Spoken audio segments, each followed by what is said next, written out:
Has God given you a dream or a vision of something that's going to come to pass in your life? And it's so big that it's daunting. It's so big that it almost seems impossible. And now that he has given you this dream or this idea or this vision, now you want to know what to do next, right? Well, guess what? If that is you, I want you to stay tuned today because we're going to talk about this thing and what to do when God gives you an idea, a dream, or a vision of something that's going to come to pass in your life in the future. And now you want to know, what do I do next? Stay tuned. We're going to talk about this thing today. Good morning, good morning, good morning, good morning, good morning, good morning, good morning. Good morning, everybody. I hope everybody's day is off to a great start. I'm thankful to be in the land of the living this morning. I'm thankful to be amongst the living this morning. I'm thankful that God woke me up this morning and gave me another chance. So for those of you who don't know who I am, I'm Grace Amber. I come on different platforms. Whenever God gives me a word to share, I come on and I share it with you. So really quick this morning, happy Wednesday.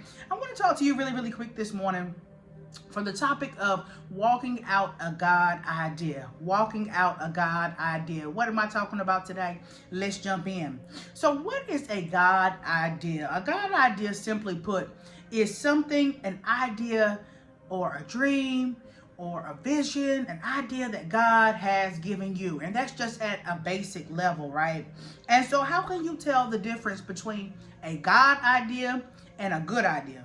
So a good idea is great, it's exciting, right? It's interesting, and oftentimes it can easily be put into action. So an example of a good idea, let's say you have natural hair, for example, and you're looking and you're saying, okay, well, I have a hard time combing my hair out. Okay, well, here's a good idea. How about you wet it first? And if you wet it first, it'll be easier for you to comb out, right? So that is a good idea. That's easy, it's great, it's exciting, it's easy for you to do. You go get you a spray bottle, you put some water in it, you spray it in your hair, and guess what? Voila, it's so easy for you to comb it out, right? But a God idea is often scary, it's often daunting, and it seems impossible. What are three of the clearest indicators that an idea that you have is a God idea?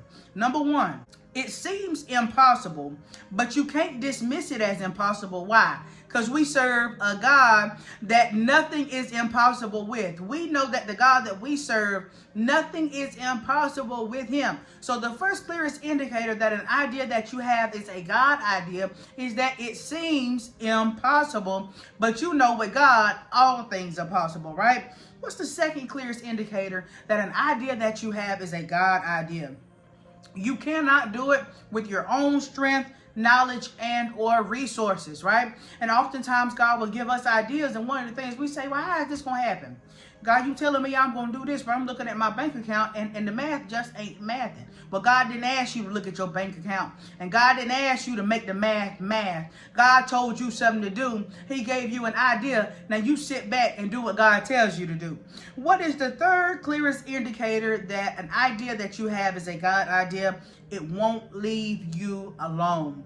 Have you ever had an idea that comes real quick, and just as soon as it comes, as quick as it comes, is as quick as it goes? But then there's other things that you have in your heart, things that you may have. I know for me, I have something I've been working on now for about 4 years, right? And it just won't leave you alone. It's the same thing that when you go to bed at night, you're still thinking about, what can I do to better this thing? What can I do to work on this thing?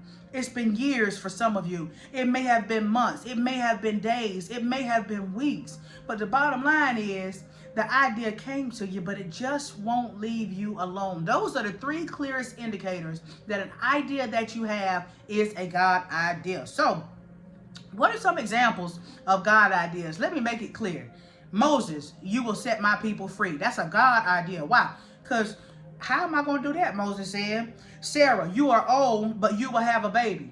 When God told Sarah that she was going to have a baby, and they old hundreds, I think they were 100 years old, or close to it, Sarah laughed. Sarah said, how's that going to happen? And guess what? Sure enough, Sarah had a baby, right? Noah built an ark. How am I going to do that? Well, he did it, right? So those are examples of God ideas. So when we get dreams and visions, one of the first things that we want to do, we want to set that thing into motion, right? Because when you get a good idea, we as humans, unless you lazy and slothful, one of the first things you want to do is like, okay, what do I do next? I want to make my next move my best move. How do I act on this thing? What should my first step be, right? When we get an idea, or we get a vision, or we get something that God has put in our heart, a desire, an idea, a vision, a dream. Once we get those things, we want to strategize, right? We want to plan. Because why? In the world, when we have an idea, what do they tell us? You need to create a what? A plan, a business plan, right? We are taught to make projections, right? And step-by-step plans when we have a good idea, or when we have an idea. Analyze the market. Analyze the competition. Plan your financials. Set a budget, right? But when it's a God idea, it's going to take a God-ordained plan. In the world, they tell you when you have an idea and it seems to be a good idea, guess what? Set a plan. Get a business plan and plan this thing out. Map it out. Strategize this thing on how you're going to do it. How you're going to take this thing from a dream and a vision to actually coming forth into fruition. And how you're going to work that thing for the next 5 or 10 or 15 years. But guess what? When it's a God idea, it's going to take a God-ordained plan. We can't come up with a business plan for a God idea. Why? Because God is the one that's got to give us the plan, right? Isaiah 55, 8 through 9 KJV translation says, "For my thoughts are not your thoughts, neither are your ways my ways, saith the Lord. For as the heavens are higher than the earth, so are my ways higher than your ways, and my thoughts than your thoughts," right? So when it's a God idea, it's going to take higher thinking. When it's a God idea, it's going to take higher ways. When it's a God idea, man can't plan it out. It requires God's plan. When it's a God idea, you can't project. You have to trust God. When it's a God idea, oftentimes you can't plan a budget. Why? Because you don't have the means and the resources, nor do you have access to the resources. It's going to require kingdom financing, right?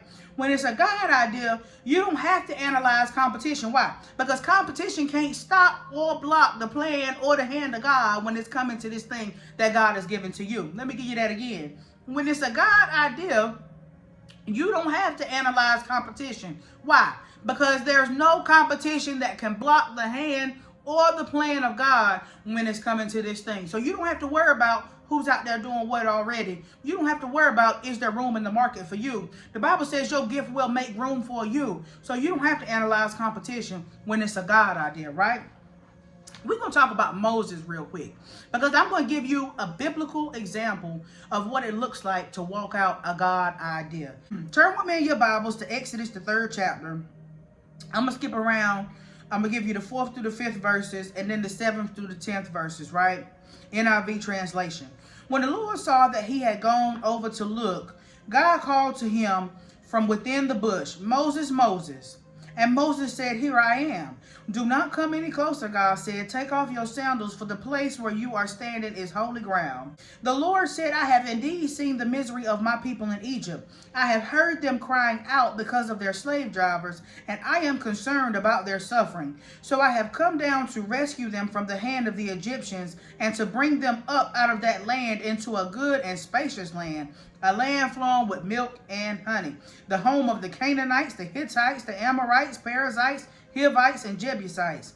And now the cry of the Israelites has reached me, and I have seen the way the Egyptians are oppressing them. So now go, I am sending you to Pharaoh to bring my people, the Israelites, out of Egypt," right? So God called Moses. God gave Moses a God idea. God told Moses, "I'm going to use you to bring the Israelites out of Egypt." And guess what? Moses had questions, right? Why did Moses have questions? Because Moses said, "How am I going to do this?" That's the clearest indicator that this is a God idea, because your own knowledge and using what you have, your skill set, it seems impossible. How are you going to bring this thing to pass? Let's keep going. Exodus, the 3rd chapter, 11 through 13 NIV. But Moses said to God, who am I that I should go to Pharaoh and bring the Israelites out of Egypt? And God said, I will be with you, and this will be the sign to you that it is who I have sent you. When you have brought the people out of Egypt, you will worship God on this mountain. Moses said to God, suppose I go to the Israelites and say to them, the God of your fathers has sent me to you, and they ask me, what is his name? Then what shall I tell them?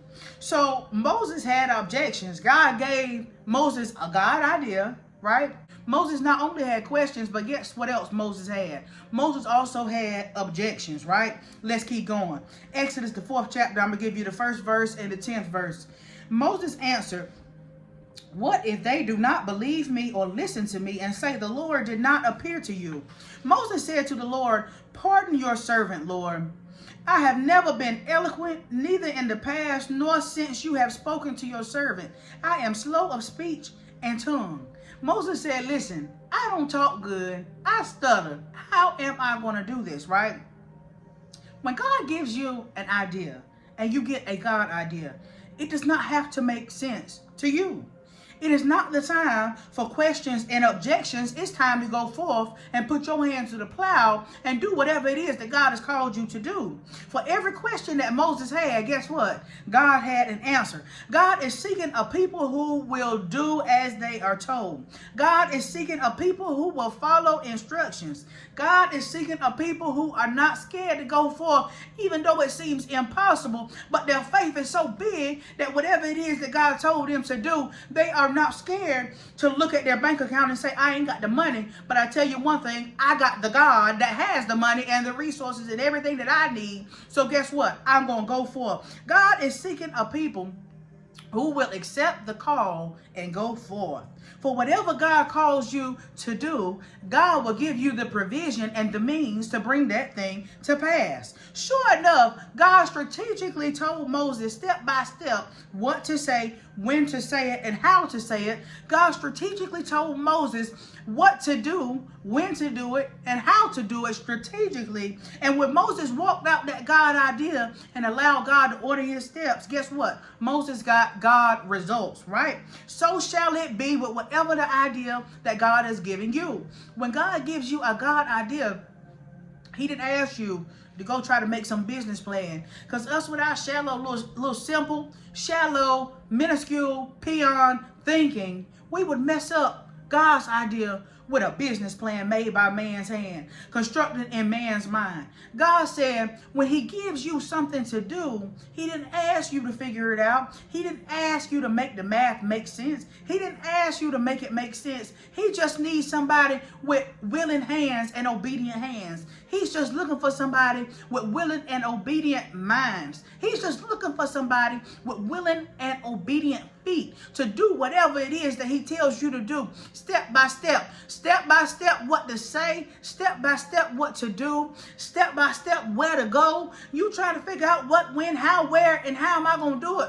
God said, just sit down, be quiet, and listen to me, and I'm going to show you how to walk this thing out from a God idea to a God result. God didn't ask you to figure it out. He just needs a vessel that is willing and obedient and ready, willing and obedient, ready to be used by God. God will order your steps just like he did with Moses. So shall it be with you and your God idea. If you will allow God to order your steps, if you will get out your own way trying to figure out how you going to do this and what you need to do next, God didn't ask you to figure it out. He just needs you to get somewhere, sit down, turn off the distractions, get someplace in a quiet place where you can hear from him, and he will order your steps step by step. It may seem impossible, but we serve a God that with him all things are possible. It may seem like you don't have what you need, but guess what? You have the great I am that I am, and whatever it is that God has called you to be, whatever your need is going to be in order to get it to come to pass,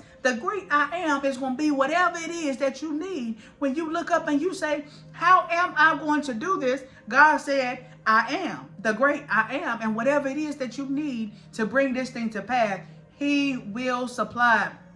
God is not a sucker. God is not a buster. God is not half-stepping. God ain't half-stepping in this thing, giving you something to do. Now you got to sit back and beg, bread, rob Peter to pay Paul to try to figure this thing out. No, that's not a God idea.